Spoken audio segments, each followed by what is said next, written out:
Oh, hello and welcome back to another Commander Guide. This time we'll be talking about Abathur, and it'll be an introduction to our Commander, Abathur. So, here's the game plan. We're going to talk about Abathur's strengths, his weaknesses, we're going to go over some of his abilities, and then we're going to go over all of Abathur's units. So, Abathur's strengths. Abathur has a very strong early game ground force, and he is very good in the mid game in terms of siege, and late game, he has very powerful air presence. So he also has a very flexible build, so he's not like other commanders that only have like a few units that they can really viably build, and he's very consistent, so he'll always produce results. Abathur has access to some very big units that are lots of HP and they cost a lot of money, so if you need that as an out, that's always available. Abathur's wave has strong staying power, so there'll always be some units left over for your allies to sort of piggyback off, right? So this is very good for a tug-of-war style game. And Abathur also provides a small amount of utility to his team in the fact that he can heal his allies for an amount of HP. So let's talk about Abathur's weaknesses. So one of the things is that most of his powerful units are locked away in Tier 3. So yeah, that's sort of bad. He also takes really long to get rolling. So Abathur's a little slow start, but once he gets rolling, it's kind of difficult to stop him. And Abathur does have a few units that are bait units, so they're units that you don't really want to buy unless there's a certain situation. So they're not always good. They're situational units. And if you do fall into the trap, then it kind of sucks. So moving on, let's talk about Abathur's commander abilities. So the first ability that he has is Biomass.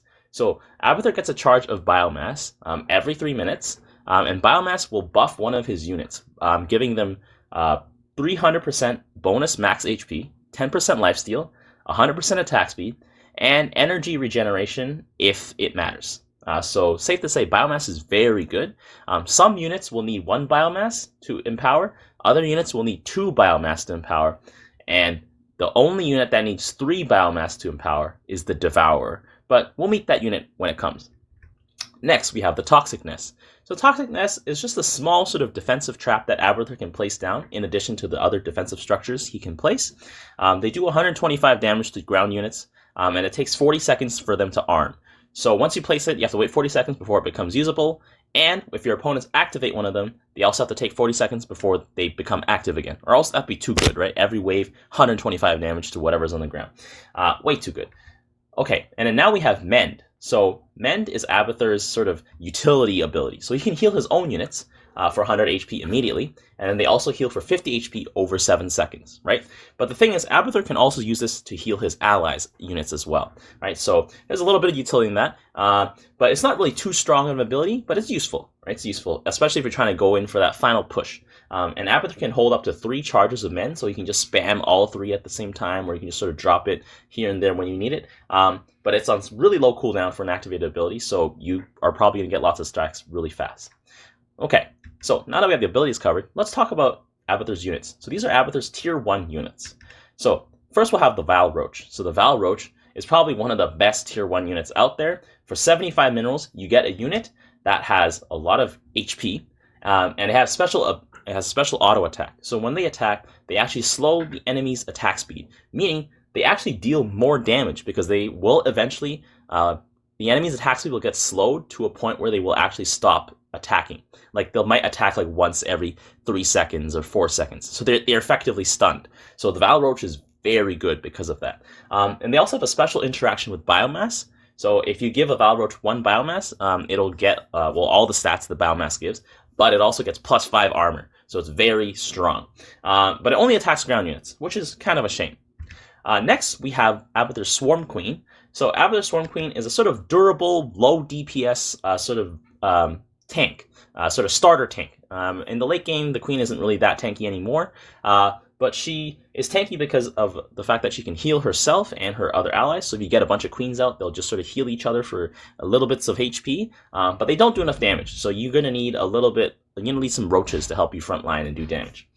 Okay, so that's Abathur's Tier 1. Now, we're going to go to Abathur's Tier 2. So this is where the units get a little more interesting. So here we have the Ravager. So the Ravager is sort of a bait unit. It sort of launches like a small little AoE blast that does damage, and you'd think this would be good, but because there's like a 1 second to 1.5 second delay on the blast actually landing, when it launches the blast, the unit that it was aiming for probably isn't there anymore. So it's really not that great. So this is one of Abathur's like bait units. I personally never build Ravagers. I've seen people build Ravagers, but I don't really see their usefulness. Sometimes you might get lucky and the AI sort of lands it on top of a huge stack of units, and that just does massive damage.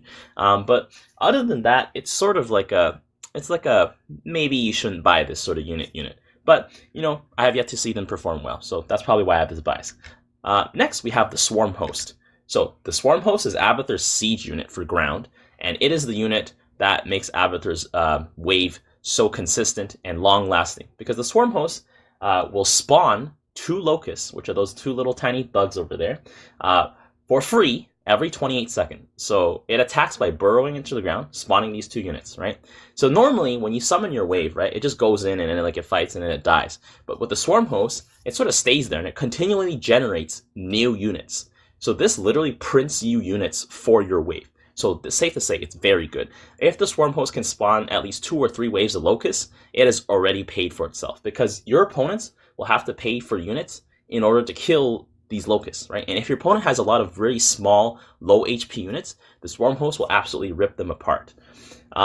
So Biomass will also empower the Swarm Host Locust, so the Locust will shoot faster and have more HP. This is very important, especially in the late game when there's a lot of splash damage, which is what the Locusts are very vulnerable to.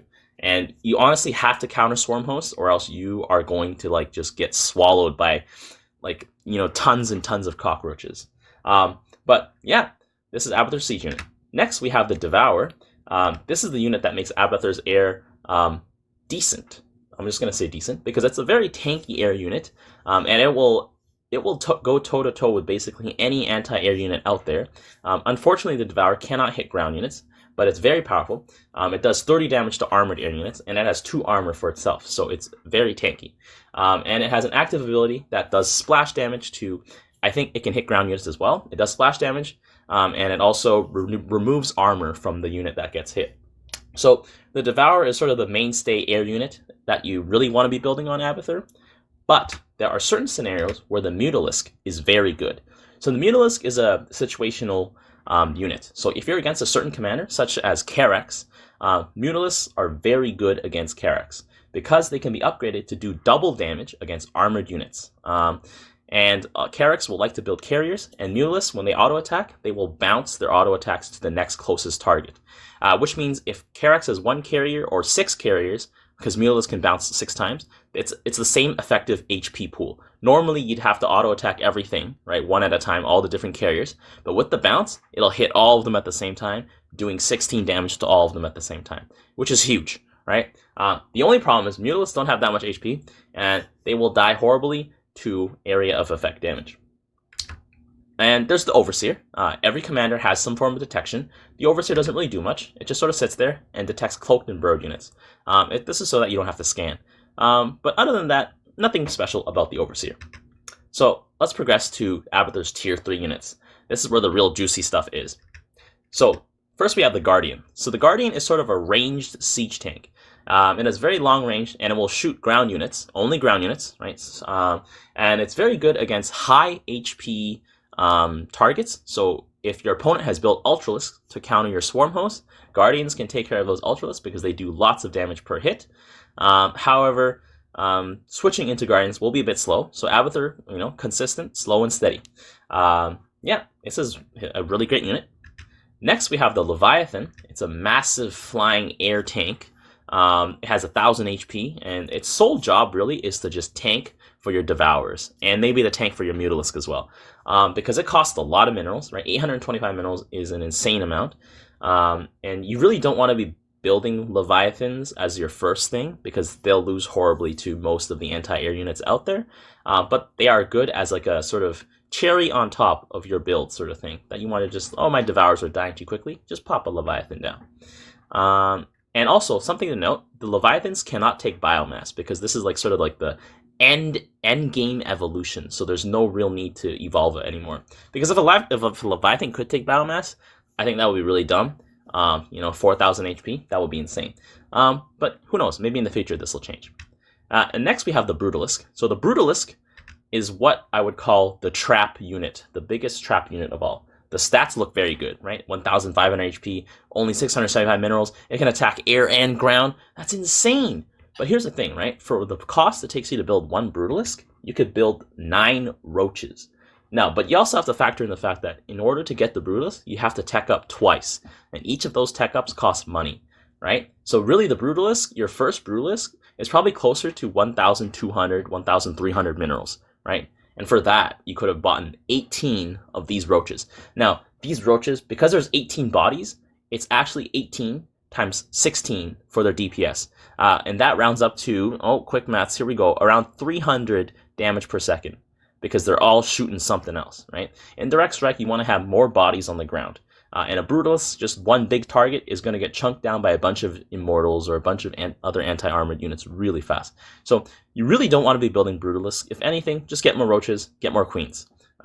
This is a unit where there's probably no situation where you really want to build it, because it doesn't provide any utility either. It's just a giant sponge. And the last unit, this is like Abathur's best unit. It has the highest amount of utility, and it's what makes Abathur's Air Force so good. So let's talk about their abilities. Okay, it's a caster. So the Viper has an abduct ability, which will grab an enemy unit and bring it closer to them, right? So what that does is it'll grab an enemy siege unit, it'll just grab a high priority target and just pull it right from the back line to the front line, enemy destroy. All right, very good. Okay. Next, the Viper has blinding cloud. It's like a large little it's like an AOE circle that the Viper will drop down onto ground units. And ground units will lose attack range, forcing them to walk closer to you.